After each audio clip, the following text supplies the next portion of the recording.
നമസ്കാരം. ശ്രീകൃഷ്ണ കഥാമൃതം ഭാഗം 687 687 സാലയുദ്ധവും സ്വാലവധവും 185 186 സർഗം ഒരേ ഹെഡിങ്ങാണ്. അപ്പോൾ നമുക്ക് ഇത് സാലയുദ്ധം, അടുത്തത് സാലവധുവാവും കേട്ടോ. 185. അപ്പോൾ കഴിഞ്ഞ പ്രാവശ്യം നമ്മൾ 184 സർഗം, അതിൻ്റെ ഹെഡിങ് എന്തായിരുന്നു എന്ന് ചോദിക്കുകയാണ്. കുറച്ച് വലിയ ഇതായിരുന്നു. അവഭൃത സ്നാനവും ദുര്യോധനൻ്റെ മാനഭംഗവും. അതിൽ അവസാനത്തെ ശ്ലോകം, മനുഷ്യൻ ഈ മംഗളരാജസൂയം അലിഞ്ഞുകൊണ്ട് ഇത്തിരി ആസ്വദിക്കിൽ, പാപങ്ങൾ മാഞ്ഞ് ഉള്ളിൽ മുകുന്ദപാദപത്മങ്ങൾ മിന്നിത്തെളിയും ക്ഷണത്തിൽ എന്നൊരു ഉപദേശം തരുന്നുണ്ടായി. അത് സ്വീകരിക്കാത്തതിൻ്റെ അപജയങ്ങൾ നമ്മുടെ സമൂഹത്തിന് എല്ലാവർക്കും ഉണ്ട് എന്നുള്ളൊരു സത്യം മാത്രമാണ്. അപ്പോൾ നമുക്ക് 185 സർഗം. ഇനിയും വാസുദേവൻ്റെ ചരിതം വിസ്മയാവഹം, സ്വാലനെ കൊന്നതും മറ്റും കേട്ടാലും ഗുരുനന്ദന. അപ്പോൾ ശുഖബ്രഹ്മ മഹർഷി പരീക്ഷത്തിനോട് പറയാണ്, ഈ രാജസൂയയാഗം വളരെ ഭംഗിയായിട്ട് കഴിഞ്ഞു. അതിൻ്റെ ശേഷം മഹാഭാരത യുദ്ധത്തിന് നാന്ദി കുറിക്കാൻ വേണ്ടി സ്ഥലകാല ഭ്രമം ഉണ്ടാക്കുന്ന രീതിയിൽ മയൻ്റെ ഇന്ദ്രപ്രസ്ഥത്തിൻ്റെ കൈവിരുത് അസൂയയുടെ മൗഢോദാഹരണമായ ദുര്യോധനനും അദ്ദേഹത്തിൻ്റെ അനിയൻ ദുശാസനൻ, പിന്നെ കർണൻ, പിന്നെ അതുപോലെ അവരുടെ അമ്മാവൻ ശകുനി, അവർക്ക് ഉണ്ടായിട്ടുള്ള അസൂയാവഹമായിട്ടുള്ള മാനസിക പിരിമുറുക്കം കാരണം അവർ അപഹസിക്കപ്പെട്ടു. ഭീമനും ദ്രൗപദിയും കൂടി ഉറക്കെ ചിരിച്ചു. രാജാവ് സാമ്രാട്ടായിരിക്കുന്ന ധർമ്മപുത്രരെ അവരെ അരുത് എന്ന് പറഞ്ഞ് വിളിക്കാലും ഏട്ടൻ അറിയാതെ കൊണ്ട് സംജ്ഞ കൊണ്ട് ശ്രീകൃഷ്ണ ഭഗവാൻ അവരെ കുറെ കൂടുതൽ ചിരിപ്പിച്ചു. ഇതാണ് കഥാതന്തു. ഇനി സാലൻ പറഞ്ഞിട്ട് ഒരു നെഗറ്റീവ് ക്യാരക്ടറുണ്ട്. അദ്ദേഹത്തോട് ഭഗവാൻ യുദ്ധം ചെയ്യുന്നതും അദ്ദേഹത്തെ വധിക്കുന്ന ഭാഗങ്ങളും. ഇനിയും വാസുദേവൻ്റെ ചരിതം വിസ്മയാവഹം, സ്വാലനെ കൊന്നതും മറ്റും കേട്ടാലും ഗുരുനന്ദന. ശിശുപാലൻ്റെ ചങ്ങാതി സ്വാലനും മാഗധാദ്യരും കുണ്ടലിനത്തിങ്കൽ നിന്ന് അന്നു യദുക്കളോടു തോൽക്കവേ. അതായത് ഈ രുക്മിണിയുടെ കല്യാണം ഉണ്ടായപ്പോൾ കുറേ ആൾക്കാർ തോറ്റ് ചിഹ്നം ഓടിപ്പോയി പതറിയിട്ട്. അതിലിവർ ഉണ്ട്. അപ്പോൾ ഇവർക്ക് ശ്രീകൃഷ്ണനോട് എപ്പോഴും ഒരു കറ ഉണ്ടായിരുന്നു. യാദവന്മാരെ വെച്ചേക്കില്ല ഇനി ഞാൻ മണ്ണിലെ വിധം പ്രതിജ്ഞയും ചെയ്തു, സ്വാലൻ ചെന്നുടൻ ഭൂതേശനെ സ്വയം. ഭൂതേശൻ, ഭൂതങ്ങളുടെ ഈശനായിരിക്കുന്ന ശ്രീകൃഷ്ണ പരമാത്മാവിനെ വെല്ലുവിളിച്ചുകൊണ്ട് സാലൻ യുദ്ധത്തിനായിട്ട് പുറപ്പെട്ടു. യാദവന്മാരെ വെച്ചേക്കില്ല ഇനി ഞാൻ മണ്ണിൽ ഈ വിധം പ്രതിജ്ഞ ചെയ്ത്, സ്വാലൻ ചെന്നുടൻ ഭൂതേശനെ സ്വയം. തപസ്സു ചെയ്താൻ കൃഷ്ണാംഗ്രി സേവകന്മാർക്കൊരിക്കലും നാശമുണ്ടാകയില്ലെന്ന് ഓർത്തറിയാത്ത മഹാജടൻ. അപ്പം ഇദ്ദേഹം എന്തിനാ തപസ് ചെയ്ത്?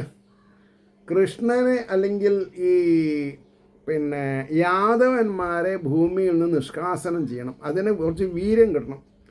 തപസ് ചെയ്താൻ കൃഷ്ണാംഗ്രി സേവകന്മാർക്ക് ഒരിക്കലും നാശമുണ്ടാകില്ലെന്നോർത്തറിയാത്ത മഹാജടൻ.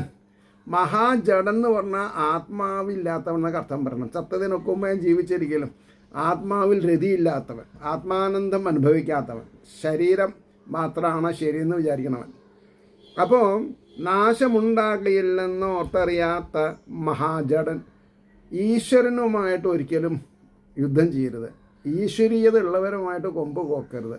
സജ്ജനങ്ങളെ ബഹുമാനിക്കാൻ പഠിക്കണം. ദേഹമാകെ വരട്ടിക്കൊണ്ടൊരാണ്ടങ്ങനെ നിർദ്ദയൻ ദയില്ലാത്തവൻ തൻ്റെ ശരീരത്തിനെ കൂടി പീഡിപ്പിക്കുകയാണ്.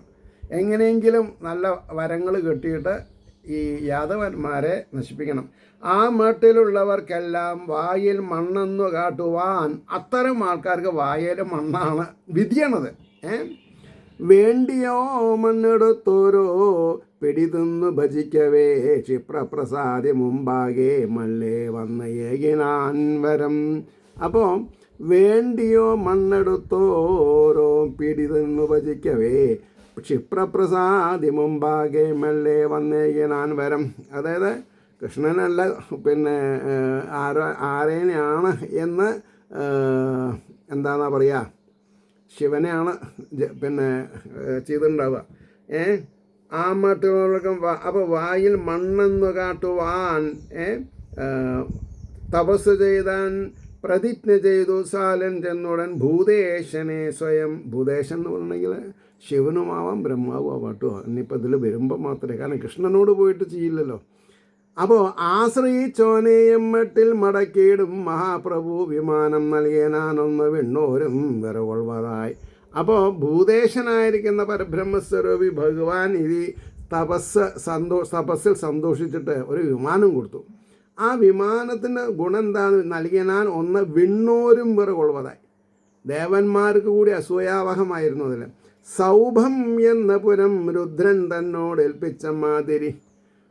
ഇവിടെ ശിവൻ സൗഭം എന്ന പുരം, ഒരു രാജ്യം തന്നെ പരമശിവൻ തന്നോട് ഏൽപ്പിച്ച മാതിരി രാജസൂയം കഴിഞ്ഞിട്ടും മടങ്ങിയിടായ കാരണം.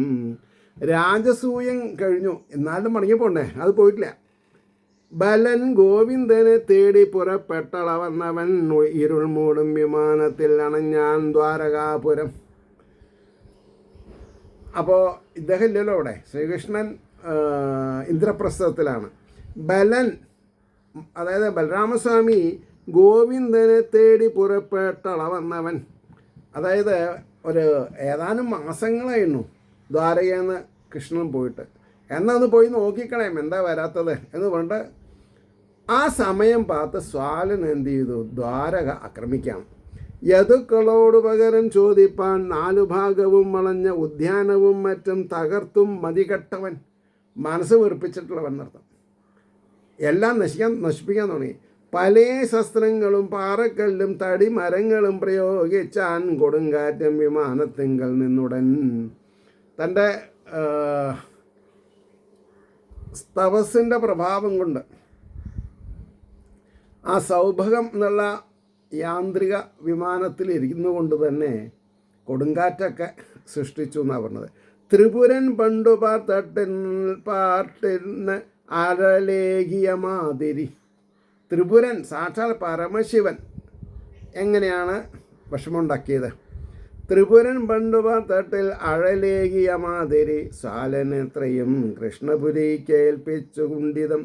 സ്വാലൻ അന്ന് എത്രയും കൃഷ്ണപുരിക്ക് ഏൽപ്പിച്ചു കുണ്ഠിതം. എന്താ സങ്കടം? ഉടൻ പ്രത്യുപ്ന ഭഗവാൻ പ്രജകൾക്കുള്ള സങ്കടം കണ്ടു പേടിച്ചിടായി എന്ന് ചൊല്ലി തേരിൽ കരേറിനാൻ. അപ്പോൾ ഈ ദ്വാരകയിലത്തെ അല്ലേ, ശ്രീകൃഷ്ണൻ കഴിഞ്ഞാൽ പിന്നെ പ്രദ്യുമ്നനാണ് മകൻ. പ്രജകൾക്കുള്ള സങ്കടം കണ്ടു പേടിച്ചിടാകെന്ന് ചൊല്ലി തേരിൽ കരേറിനാൻ. യദുക്കൾ അരിസൈന്യത്തോടെതിരെ എതിരിട്ടു ഭയങ്കരം. അതായത് ശത്രുക്കളോട് വളരെയധികം നന്നായിട്ട് യുദ്ധം ചെയ്തു എന്നാണ് പറഞ്ഞത്. യദുക്കൾ അരിസൈന്യത്തോട് എതിരിട്ടു ഭയങ്കരം. സാലൻ്റെ മായയും മറ്റും ദിവ്യാസ്ത്രങ്ങൾ ചൊരിഞ്ഞുടൻ പ്രത്യുപ്നൻ നീക്കി ആദിത്യൻ കൂരിരുട്ടെന്ന മാതിരി. ആദിത്യൻ സൂര്യൻ ഉദിച്ചാൽ ഈ കൂരിരുട്ട് അങ്ങോട്ട് പോവുക, അതേപോലെ പ്രത്യുപ്നൻ നീക്കി ആദിത്യൻ കൂരിരുട്ടെന്ന മാതിരി 25 ബാണങ്ങൾ ചെയ്തു സേനാനിയക്ഷണം. അവിടെ ആ എന്താ പറയുക, പ്രത്യുപ്നന്നിക്ക് ആദിത്യൻ കൂരിരുട്ടെന്ന മാതിരി 25 ബാണങ്ങൾ എയ്തു സേനാനിയേക്ഷണം. കൊന്നിട്ട് ഓരോ ഭടന്മാരിൽ ഓരോ 500 സാലുനിൽ വാഹനങ്ങളിൽ 3 തേരാളികളിൽ 30. സാലൻ്റെ യുദ്ധപരാക്രമത്തെ പറ്റിയിട്ടാണ് പറഞ്ഞത്. ഒന്നിച്ച് എയ്താൻ മഹാബാഹു. വളരെ സാലൻ യുദ്ധസാമർഥ്യമുള്ളവൻ, ആജാനബാഹുവാണ്, മുട്ടും. വിസ്മയപ്പെട്ടു സർവരും. സ്വാലൻ പേടിച്ചുടൻ മായ കാട്ടിനാൻ പല മട്ടിലും. പലതരത്തിലും മായയെ കൊണ്ട് ഈ ഭൂമണ്ഡലത്തിൽ തനിക്കുള്ള സ്ഥാനമാനങ്ങളെ പറ്റി ചോരാതെ കൊണ്ട് സംസാരം തുടങ്ങിയതാണ് പറഞ്ഞത്. കാണും ചിലപ്പോൾ കാണില്ല വിമാനം ഒരിടത്തിലും, ഒരിക്കൽ 100 കാണും ഉടൻ പലതരത്തിലും. ഈ പറഞ്ഞതിൻ്റെ ഉദ്ദേശം എന്താ? സജ്ജനങ്ങൾ ആരെയും ഉപദ്രവിക്കില്ല, പക്ഷേ ദുഷ്ടജനങ്ങൾ യുദ്ധം ചെയ്യുക എങ്ങനെ? ചിലപ്പോൾ ഇവിടെ വേറെ സ്ഥലത്ത് പുറമെ എവിടെയെങ്കിലും പോയി പിന്നെ പൊങ്ങിയ കുറേ മുങ്ങും. അങ്ങനെയൊക്കെയാണ്. ഉടൻ മണ്ണിൽ, ഉടൻ വിണ്ണിൽ, ഉടൻ വെള്ളത്തിൽ, അങ്ങനെ കുഴങ്ങി ആ യദുവീരന്മാർ ഒരു ഉപായം കണ്ടു തൽക്ഷണം. എന്താ പെട്ടെന്ന് കണ്ട പിന്നെ സ്റ്റാൻഡ് നോക്കുക. കണ്ടയിടങ്ങളിലും കാണാത്തയിടങ്ങളിലും ഒക്കെയും അസ്ത്രങ്ങൾ വാരി വർഷിച്ചാരെങ്ങും തുരുതുരക്ഷണം. ഓപ്പോസിറ്റ് ആരുമില്ല. അപ്പം അതുകൊണ്ട് യുദ്ധം അവസാനിച്ചെന്ന് പറയാൻ പറ്റുമോ? ഇല്ല. എന്തായാലും യുദ്ധം ചെയ്യാം എന്നുള്ള നിലയ്ക്കെത്തി. അപ്പോൾ കണ്ടയിടങ്ങളിലും കാണാഞ്ഞതേടങ്ങളിലും ഒക്കെയും അസ്ത്രങ്ങൾ വാരി വർഷിച്ചാരെങ്ങും തുരുതുരേക്ഷണം. സൗഭമെന്ന വിമാനത്തിനെന്നും തുളകൾ വീണുപോയി. പരിഭ്രമം പൂണ്ട് ഭൂതനാഥനെ ഓർത്തുടൻ ഭഗവാനെ ഓർത്തു പഞ്ചാക്ഷരങ്ങളോതിയിടാൻ. അതായത് സാക്ഷാൽ ശിവനെ പഞ്ചാക്ഷരം ജപിക്കുക. അതിൻ്റെ അത്ര വൈദഗ്ധ്യം വേറെ ഒന്നിനുമില്ല. പഞ്ചാക്ഷരങ്ങളോതിടാൻ മെല്ലെ മെല്ലെ തുടങ്ങവേ മുമ്പിൽ പേടിച്ചു പഞ്ചോട് പേടിച്ചു പാഞ്ഞോടിപ്പോയ രാം ആ മന്ത്രിയാം പ്രത്യുപ്നനെ അണഞ്ഞ് ആർക്കാണോ തടിച്ചാൻ മതികെട്ടവൻ ഗത കൊണ്ടാഞ്ഞു മാർത്തട്ടിൽ മൂർച്ഛിച്ചു കൃഷ്ണനന്ദനൻ. പ്രത്യുപ്നന് കുറച്ച് ക്ഷീണം തോന്നി. കാരണം അമ്മാതിരി യുദ്ധമാണ് അവിടെ നടന്നത്. ദ്വാരകാത്മജനാം സൂതൻ പിന്നോക്കം തേർത്തെളിക്കവേ. ദാരുകാത്മകനാം സൂതൻ പിന്നോക്കം തേർത്തെളിക്കവേ. പ്രത്യുപ്നൻ ബോധമോടൊട്ടൊട്ട് ആർന്നോതിനാൻ മെല്ലെ മില്ലവേ. ഒരു സമയം കൊടുക്കണ്ടേ നല്ല ആൾക്കാർക്ക്? നന്നായില്ല ഈ വിധം തേർന്നി പിന്തിരിച്ചത് കഷ്ടമായി. യാദവൻ പോർക്കളം വിട്ടു പിന്മാറിയിട്ടില്ല ഒരിക്കലും. ലജ്ജാവഹം ഭ്രാതൃപത്നിമാർക്കും ഞാൻ പരിഹാസനായി. ശ്രീകൃഷ്ണതനയൻ ഞാൻ നിമിത്തം എങ്ങനെ സഹിച്ചിടും. ചോദിക്കിൽ വലിയച്ഛൻ്റെ മുമ്പിലെന്തുര ചെയ്തിടും.